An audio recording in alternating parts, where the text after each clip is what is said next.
읽어주신 하나님의 말씀은 열왕기상 2장 1절에서 12절까지의 말씀입니다.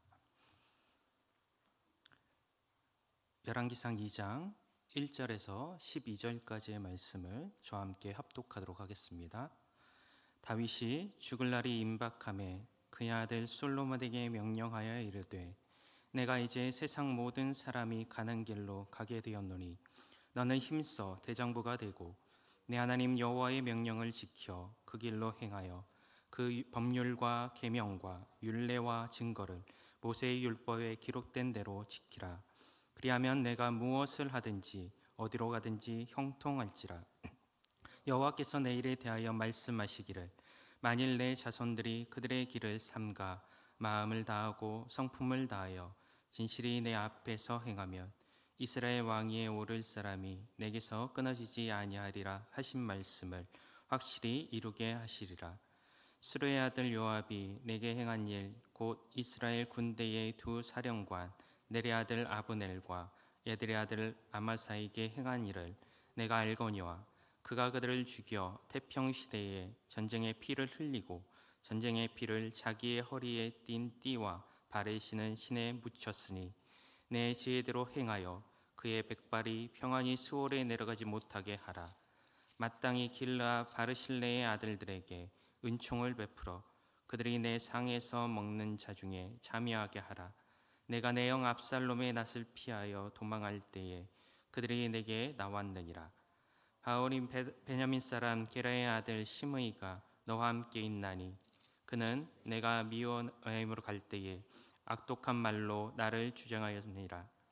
그러나 그가 요단에 내려와서 나를 영접함으로 내가 여호와를 두고 맹세하여 이르기를 내가 칼로 너를 죽이지 아니하리라 하였노라. 그러나 그를 무죄한 자로 여기지 말지어다. 너는 지혜 있는 사람이므로 그에게 행할 일을 알지니 그의 백발이 피 가운데 수월에 내려가게 하라. 다윗이 그의 조상들과 함께 누워 다윗성에 장사되니 다윗이 이스라엘 왕이 된 지 40년이라. 헤브론에서 7년 동안 다스렸고 예루살렘에서 33년 동안 다스렸더라. 솔로몬이 그의 아버지 다윗의 왕위에 앉으니 그의 나라가 심히 견고하니라. 아멘. 우리나라 속담에 호랑이는 죽어서 가죽을 남기고 사람은 죽어서 이름을 남긴다는 말이 있습니다. 이름을 남긴다는 것은 그 이름으로 대표되는 그 사람의 인생을 남긴다는 말과 같습니다. 그 이름을 들을 때에 그 사람은 참 사랑이 많은 사람이었어. 그 사람 매우 이기적인 사람이었던 걸로 내가 기억해 라고 우리가 그 인생을 평가할 수 있기 때문입니다. 다윗은 성경 속 인물 중에서 지극히 하나님의 사람이라고 평가받았던 인물이었습니다. 물론 이 평가가 이후 사람들에 의하여 이루어진 것이지만 그만큼 그의 그 삶이 하나님께 기쁨의 삶이었다라는 것을 보여줍니다. 다윗은 사람이 인생의 평가를 받기 위해서는 어떻게 살아야 하는지를 너무나도 잘 아는 사람이었습니다. 세상 그 어떤 사람들의 평가보다 오직 하나님께 인정받는 삶이 바르게 평가받는 인생이었다라는 것을 잘 알았다라는 것입니다. 그래서 다윗은 자신의 그 뒤를 이어서 이제 왕으로서 새 인생을 살게 된 아들 솔로몬에게 그 역시도 하나님 앞에 그의 인생의 평가가 바르게 평가되기를 원하였습니다. 오늘 본문의 말씀은 죽음을 앞둔 다윗이 이제 왕으로 새롭게 이스라엘을 이끌어갈 그 솔로몬에게 남기는 마지막 유언의 말입니다. 솔로몬의 인생이 하나님께서 기뻐하시는 그 인생으로 평가받을 수 있도록 다윗은 살아생전 솔로몬에게 남기는 이 마지막 말을 솔로몬에게 남기게 되는데 이것은 매우 중요한 말이 아닐 수가 없습니다. 오늘 다윗이 들려주는 그 마지막 말을 통하여 다윗이 깨닫은 그 삶의 통찰과 교훈, 그의 신앙의 유산을 우리도 이어받는 귀한 시간이 되기를 간절히 소망합니다. 약 40년의 통치를 통해 이스라엘을 강력한 나라로 만들었던 그 다윗이지만 세월 앞에 장사 없다고 다윗 역시도 육체적인 그 노쇠함을 막을 수는 없었습니다. 늙고 쇠약해진 그 다윗의 통치는 정치적인 공백과 틈을 가져올 수밖에 없었는데, 이런 상황 속에서 다윗의 네 번째 아들이었던 아도니아가 자신의 세력을 규합하면서 자신이 다윗의 뒤를 이어서 차기 계승권자라고 주장하고 나섭니다. 하지만 상대 진영이었던 솔로몬 지지파가 발빠르게 움직임으로 인하여 결국 차기 왕권은 솔로몬에게 돌아가게 됩니다. 이스라엘의 다음 왕으로 솔로몬이 등극하게 된 것입니다. 솔로몬이 왕위에 오를 때는 대략 지금 나이로 한 20살 정도 되었던 것으로 보아집니다. 우리 시점으로 막 성년을 이제 앞두었거나 성년을 넘긴 시기에 왕이 되었던 것입니다. 아직 세상의 경험도 부족한 그 자신의 아들이 세상 위에서 나라를 운영할 때에 아비 입장에서는 많은 것이 염려가 되는 것은 사실이었을 것입니다. 이 당시 솔로몬을 향한 다윗의 평가를 한번 같이 볼까요? 역대상 22장 5절과 역대상 29장 1절의 말씀을 우리 함께 볼 때 빨간색 글씨 부분을 같이 한번 읽어보겠습니다. 빨간색 부분입니다. 내 아들 솔로몬은 어리고 미숙하고, 29장 1절도 같이 봅니다. 어리고 미숙하며 지혜의 왕으로 불리며 이스라엘의 많은 부를 이루었던 솔로몬이었지만, 이 당시 다윗이 바라보는 솔로몬은 어리고 미숙하다라고 평가하고 있습니다. 이것이 자식을 바라보는 부모의 마음인 것 같습니다.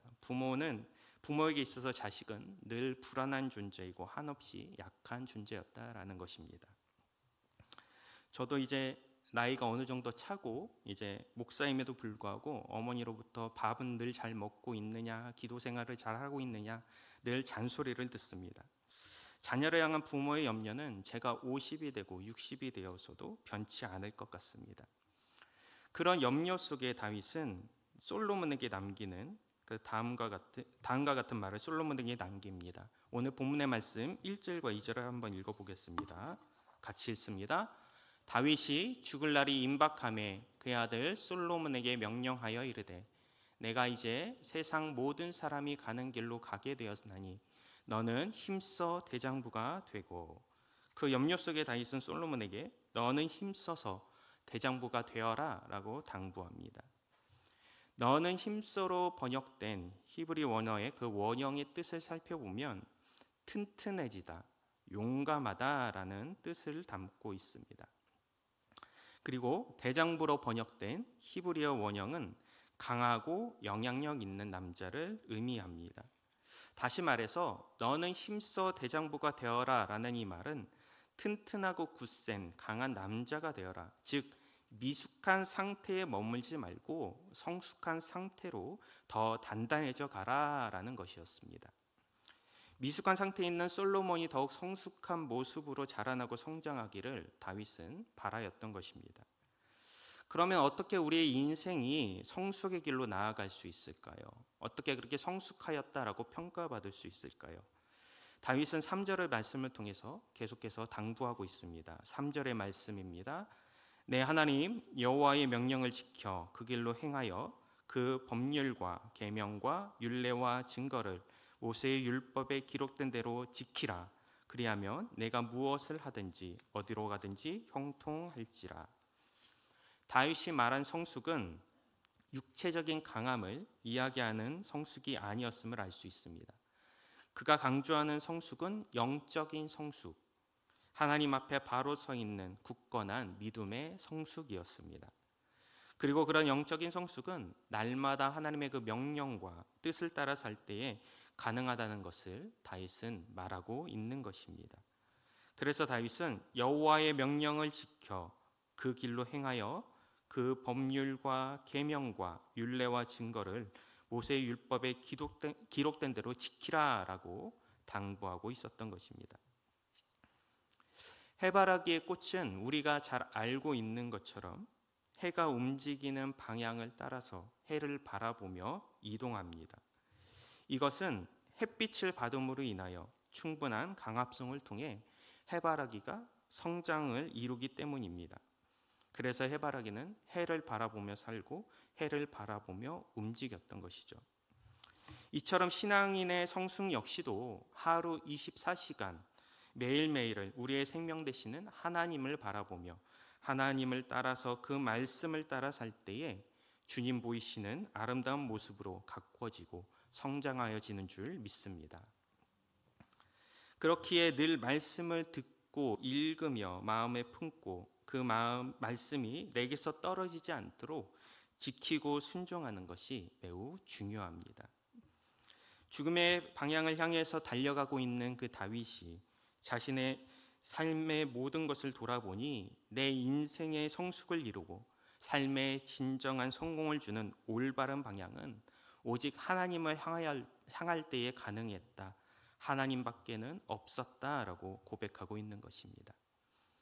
우리의 모든 삶의 목적도 방향도 늘 하나님께 있어서 언제나 24시간 주의 말씀이 내게서 떠나지 않도록 그 말씀을 날마다 붙들고 살아가는 저와 여러분이 되기를 바랍니다.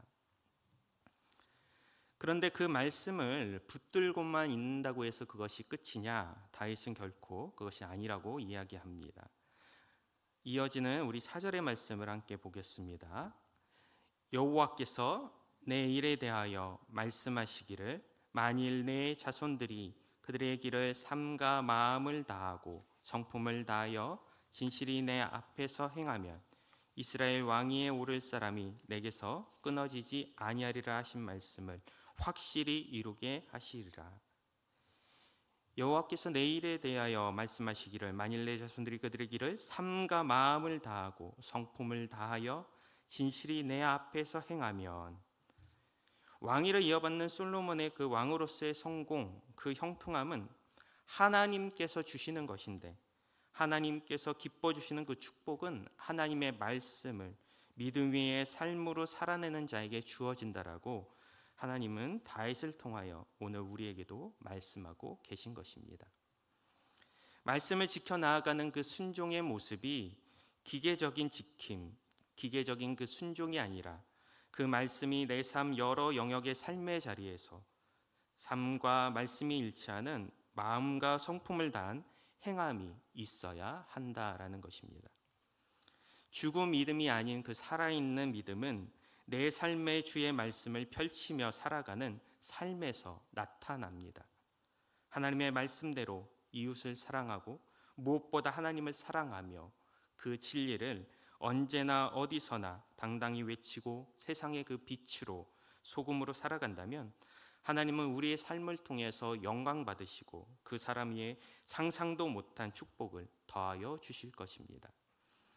새벽마다, 수요일마다, 그리고 금요일마다, 매 주일마다 우리에게 주시는 하나님의 그 말씀은 내 삶에서 심어 나아가는 우리 모두가 되기를 소망합니다. 하늘에 밀이 떨어져 죽으면 수많은 생명이 나아가고 더해가는 것 같이 말씀대로 살아가는 우리의 삶이 때로는 고단하고 고통의 삶일지는 모르나 그래서 그 인생이 어둡게 비춰질지는 모르나 결국 그 끝에는 주의 기쁨으로 충만하게 채워지는 은혜가 있는 줄 믿으시기를 바랍니다. 말씀으로 사는 주를 향한 우리의 그 사랑의 삶의 태도와 자세가 마지막 때에 하나님께서 기뻐하시는 인생의 평가를 이루는 복된 우리의 삶이 되기를 간절히 축복합니다. 학교에서는 학생들은 중간고사, 기말고사 이렇게 때가 되면은 시험을 치르게 됩니다. 이런 시험들을 잘 보기 위해서는 시험을 내는 출제자의 그 의도를 잘 파악해야지만이 좋은 성적을 거둘 수가 있습니다. 마찬가지로 하나님 앞에 우리의 인생을 잘 평가받기 위해서는 하나님이 어떠하신 분인지를 잘 알고 잘 우리가 명심해야 합니다. 무엇보다 하나님은 공의와 정의의 하나님, 악을 미워하시고 그 악에 대해서는 반드시 심판하시는 하나님이십니다. 다윗은 하나님을 따라서 사는 그 솔로몬의 인생이 하나님께서 바라는 하나님을 닮아가는 인생으로서 이스라엘의 정의를 외치며 그 공의로 나라를 통치하고 또한 죄에 대하여는 단호한 삶의 자세를 취하는 자가 되기를 원하였습니다. 그것은 이후 다윗이 솔로몬에게 남긴 숙제들을 통해서도 우리가 확인할 수 있는데요. 먼저 본문 5절과 6절의 말씀, 그리고 이어서 8절과 9절의 말씀을 함께 보도록 하겠습니다. 스루야의 아들 요압이 내게 행한 이 일, 곧 이스라엘 군대의 두 사령관 내리 아들 아브넬과 예렐의 아들 아마사에게 행한 일을 내게 알거니와 그가 그들을 죽여 태평시대에 전쟁의 피를 흘리고 전쟁의 피를 자기의 허리에 띤 띠와 발에 신은 신에 묻혔으니 내 지혜대로 행하여 그의 백발이 평안히 수월에 내려가지 못하게 하라. 바울임 베냐민 사람 게라의 아들 시므이가 너와 함께 있나니 그는 내가 마하나임으로 갈 때에 악독한 말로 나를 저주하였느니라. 그러나 그가 요단에 내려와서 나를 영접함으로 내가 여호와를 두고 맹세하여 이르기를 내가 칼로 너를 죽이지 아니하리라 하였노라. 그러나 그를 무죄한 자로 여기지 말지어다. 너는 지혜 있는 사람이므로 그에게 행할 일을 알지니 그의 백발이 피 가운데 수월에 내려가게 하라.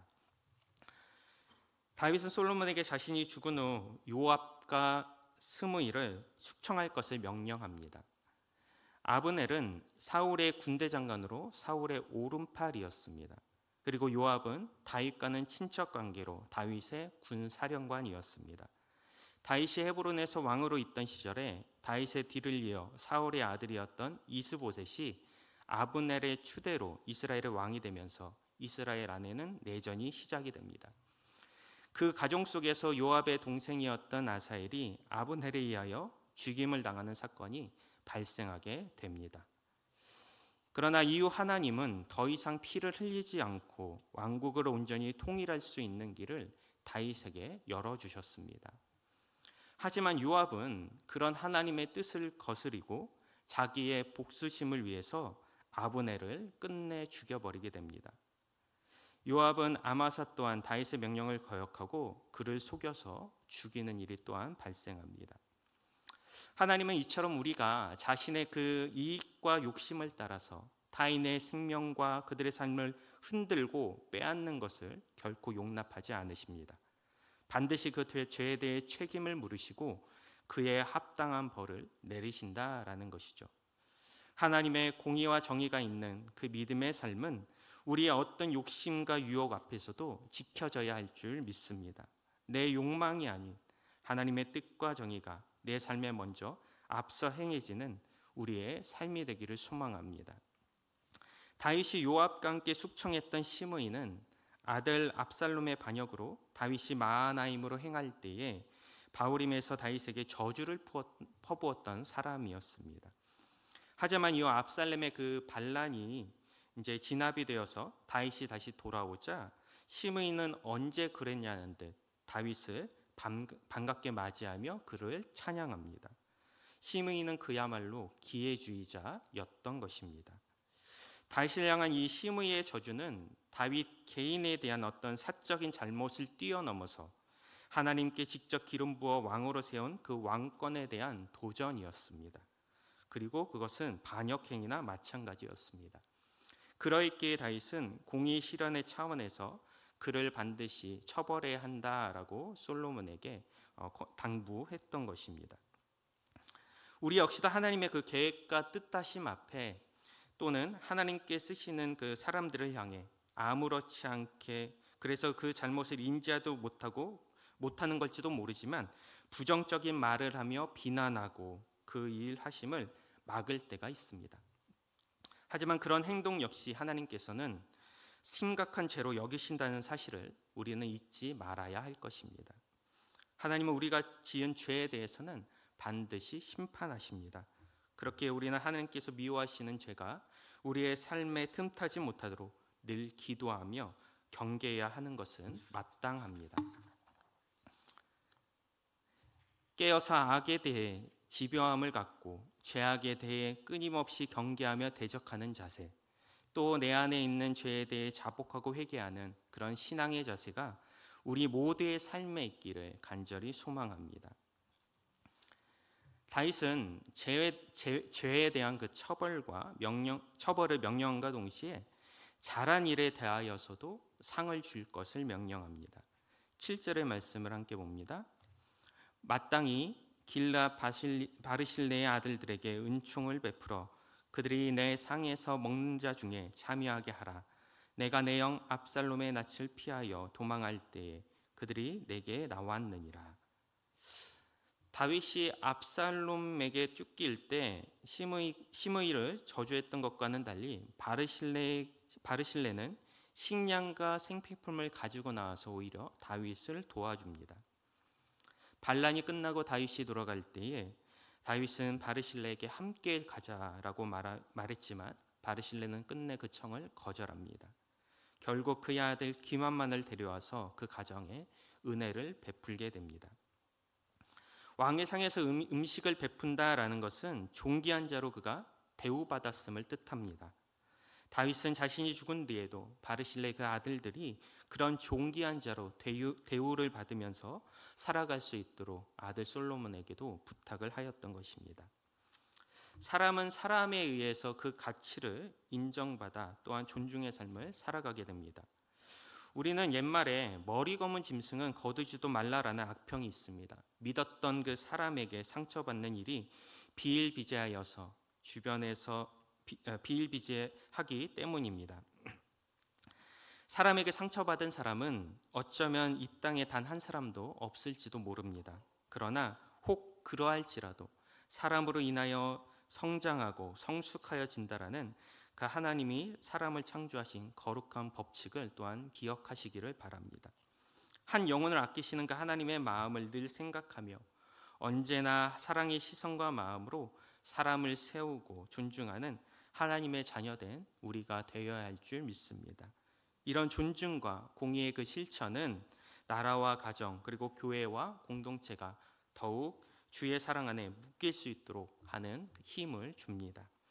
솔로몬에게 남긴 다윗의 이 마지막 말이 믿음 안에서 사는 우리 가정과 교회, 이 세상을 하나님의 말씀의 힘으로 바꿔 나아가도록 인도하는 거룩한 지침이 되기를 간절히 소망합니다. 다윗은 위와 같은 이제 유언을 남긴 후에 하나님 품으로 돌아갑니다. 10절부터 12절까지의 말씀을 함께 보겠습니다. 다윗이 그의 조상들과 함께 누워 다윗성에 장사되니 다윗이 이스라엘 왕이 된 지 40년이라. 헤브론에서 7년 동안 다스렸고 예루살렘에서 33년 동안 다스렸더라. 솔로몬이 그의 아버지 다윗의 왕위에 앉으니 그의 나라가 심히 견고하니라. 앞으로 우리가 남은 연수가 얼마나 될지는 아무도 알지 못합니다. 하지만 하나님의 그 말씀이 있는 믿음의 삶을 우리가 흔들림 없이 묵묵하게 살아간다면 우리의 삶과 그로부터 이어지는 우리 자녀의 삶은 다윗과 솔로몬에게 주어졌던 축복처럼 하나님께서 주시는 은혜와 복을 따라서 견고하게 세워져 갈 것입니다. 하나님의 온전하신 그 은혜와 복이 우리의 삶에 가득 넘쳐나도록 말씀으로 채우고 말씀을 따라 살아가는 영광교회 온 성도들이 되시기를 간절히 소망합니다. 그래서 마지막 때에 너 정말 잘 살았다 라고 주님께 칭찬받고 평가받는 우리의 믿음의 여정이 되기를 간절히 소망하고 축복합니다. 우리 함께 이 시간 기도하겠습니다. 우리의 삶에 말씀을 주시고 말씀으로 채우시며 인도하신 하나님 아버지, 언제나 그 말씀을 깊이 묵상하는 우리 되게 하시고 주의 말씀의 이루심이 우리의 삶을 통해 성취되는 은혜와 역사가 있게 하여 주옵소서. 믿음 안에 살고 믿음 위에 죽는 우리 되기를 간절히 원하오니 주의 말씀이 우리의 생명이요 길임을 늘 명심하여 진리를 위해 충성되게 달려가는 우리 되도록 인도하여 주옵소서. 그래서 그 믿음을 통해 우리 교회를 세우시고 가정을 세워주시고 우리가 서 있는 모든 삶의 영역이 주의 사랑으로 덮이고 바뀌는 은혜를 보게 하여 주옵소서.